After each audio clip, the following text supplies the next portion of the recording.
Hey YouTubers, and happy 2015. Getting into the new year.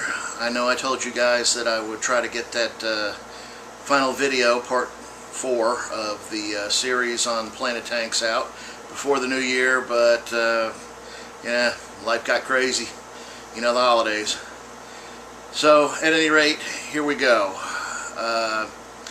This is going to be the last video in the series. We're going to be discussing what types of plants to now add to your tank, depending on what kind of tank you want to set up, as far as a low-tech, medium-tech, or high-tech tank. We'll probably go over a little bit of what the definition of those three is. Yeah, so I guess let's just get started.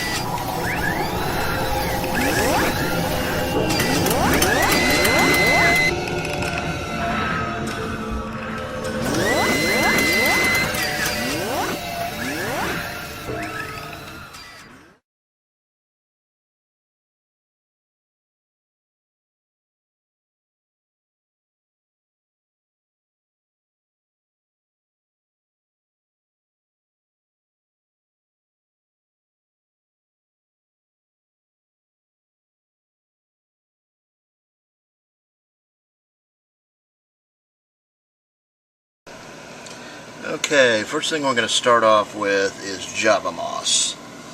Java moss, God, you could probably grow it in the back of a toilet. Doesn't take much light, doesn't take many nutrients. It'll just grow. So that's a real good one if you want to decorate some rocks or some driftwood or whatever. Yeah, you know, if you can't get Java moss to grow, I don't think you can have fish alive in your tank. Okay, right here what we have is Riccia flutans. Riccia is kind of a scattered looking plant. Difference between it and your typical mosses really is that with your typical mosses, when you tie them to driftwood or a rock or whatever, after a point they will actually grow and attach themselves to the rocks. Riccia doesn't do quite as well with that. So it's a very pretty plant, kind of a lighter green. As a matter of fact, you can see it against the Java moss right there. There's Java moss underneath it, and then there's the Riccia. So, Riccia flutans. Okay, now we got go into some floaters here. These are red root floaters. There are very similar type floaters known as Salvinia and frogbit. Salvinia has kind of a waxy coating on the leaves, and frogbit is usually a little bit bigger leaves than this has. There's quite a few other water lettuce, and you can go on up and get into the pond type stuff, which is much bigger. The one nice thing about red root floaters, and let me see if I can get this, is that their roots, as their name says, are red. So from the inside of the tank, when you're looking up at it, you see the red roots kind of floating down, which gives kind of a nice appearance. So that's red root floaters. Over here, this is not a true floating plant, but works great as a floating plant, and it's Pennywort. Pennywort grows like a weed. I mean, I'm talking, you could probably get a couple inches out of it in a week. Very prolific. Great nitrate soaker. So if you got a lot of nitrates in your tank, this thing will really just suck them up like a magnet. It can also be planted in the substrate and grown up from the substrate, which is also very attractive, or it can be strapped to driftwood. So that's your Pennywort. Right here we have Java Fern. Quite a few different varieties of Java Fern. You got your standard Java Fern, which looks very similar to this. You just have the standard kind of crinkled looking leaves that grow up. This actual variation of it is called Java Fern Wendelove, and I don't know if I can find any of the leaves. This one has been kind of shaded down so you don't get as many of the leaves, but it's got these very jagged looking leaves that kind of come off of it. Can't see any right now. It's been shaded out quite a bit by the next probably most common plant in the aquarium, which you can just see pieces of right here. And this is how big a Amazon sword can get. You usually find them in the pet stores about maybe a quarter to an eighth of this size. But you know, given time, this plant right here, I would say, is about 1.5 years, 2 years old. Given time and the right conditions, this sucker can really get big. Okay. Coming down here, we have an Apanchaton. Also good low light plant. Comes from Southeast Asia as far as I know. From Burma or Sumatra, somewhere over in there. Right next to it we have oh geez, what is the name of that? Okay, right here you're looking at a red tiger lotus.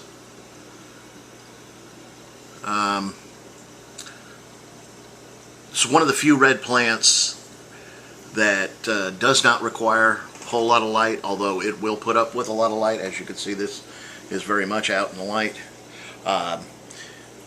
In the lower light situations, it will still remain red.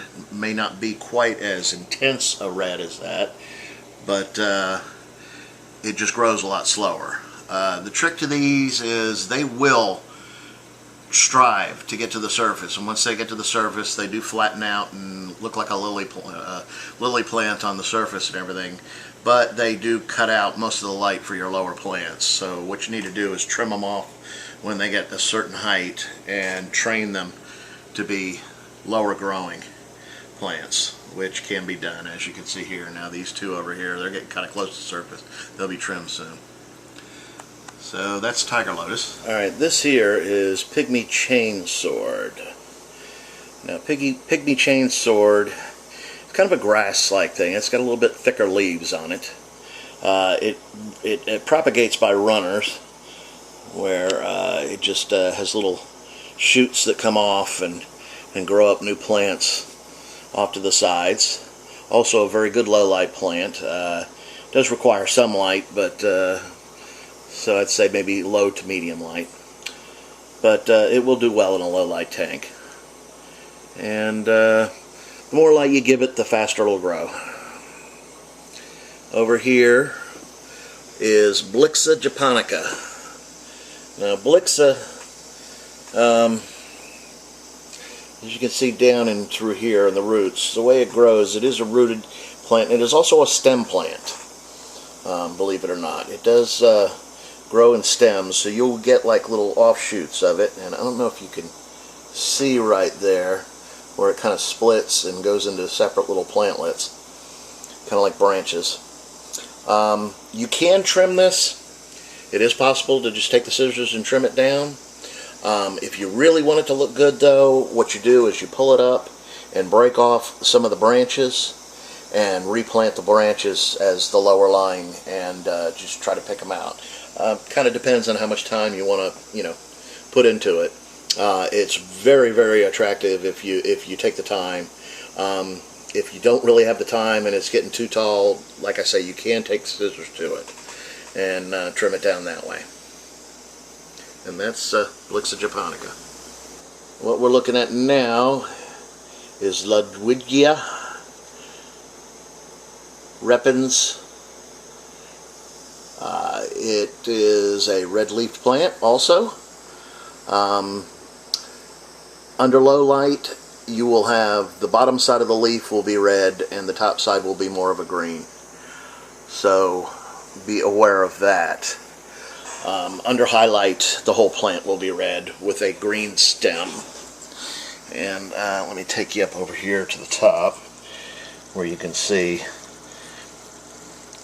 that the closer it gets to the top, you can see it really starts to pick up the red.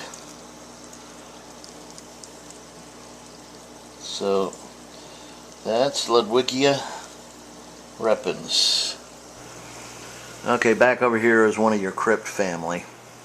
That is Wenditti bronze flavor. You can see some of the leaves up here a little higher. I wish I could get in a little closer. Kind of stuck that one off to the side. Very prolific, does not require a lot of light.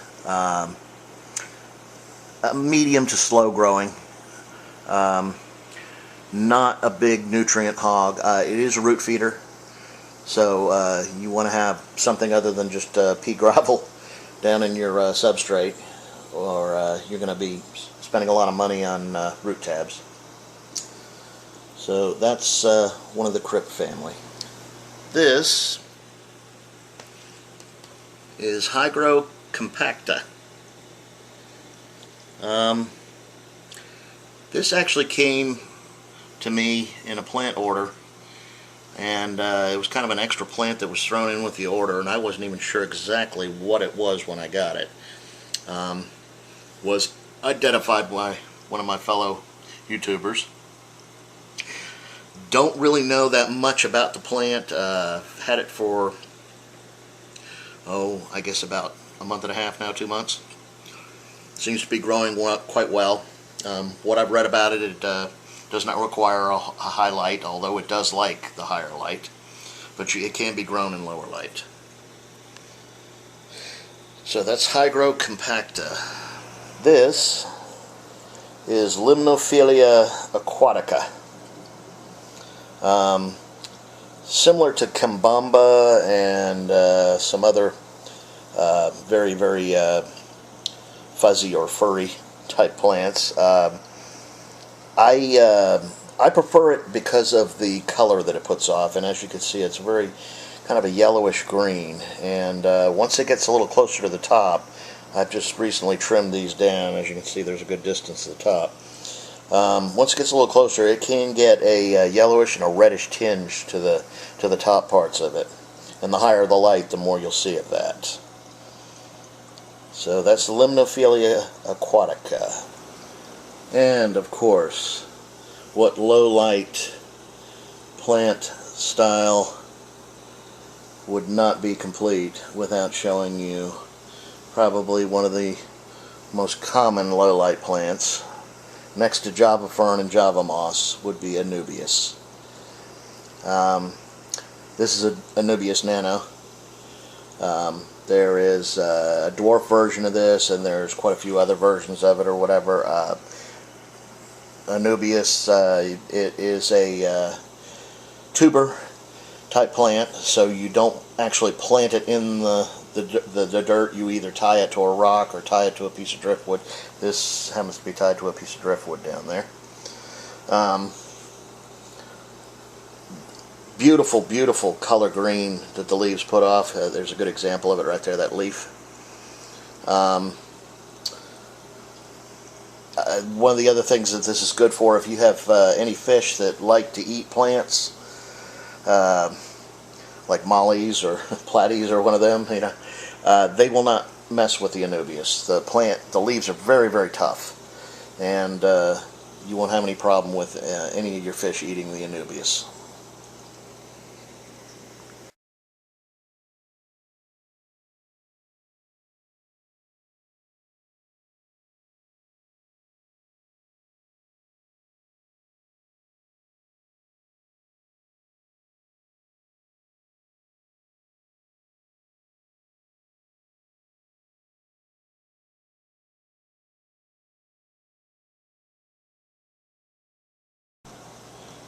This is Downoi.